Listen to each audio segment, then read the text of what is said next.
টুর্নামেন্টে এমন অনেক সিচুয়েশন আসে যখন হিল এরিয়া অর্থাৎ ঢালু কোনো জায়গায় লঞ্চ প্যাডের ব্যবহার করতে হয়।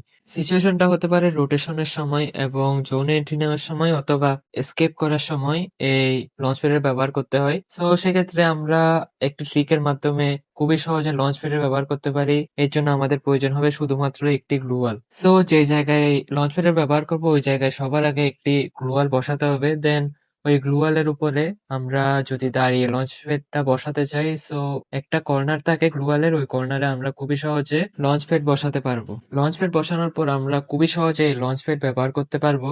আবার এমন অনেক সিচুয়েশনস থাকে যখন এনিমি আপনার গ্লুয়াল ফাটিয়ে দেয় অথবা যে কোনো কারণে আপনার ওয়ালটা যদি নাও থাকে তবুও আপনি খুবই সহজে লঞ্চ প্যাড ব্যবহার করতে পারবেন। কিন্তু মাথায় একটি বিষয় রাখবেন, এইভাবে লঞ্চ প্যাড ব্যবহার সময় এনিমি আপনাকে ফায়ার দিতে পারে। সো এই কারণে আপনার টিমে যদি কোনো ব্যবহার করে থাকেন তাহলে অনেক বেটার হয় যাতে লঞ্চ প্যাড ব্যবহারের সময় আপনাকে কেউ ফায়ার দিতে না পারে। আপনার কাছে যদি ক্রোনো নাও থাকে তাহলে আপনি গ্লুওয়ালের কভার বানিয়ে এই লঞ্চ প্যাডের ব্যবহার করতে পারেন। এক্ষেত্রে আপনাকে গ্লু ইউভি অনেক হেল্প করতে পারে। So must try this.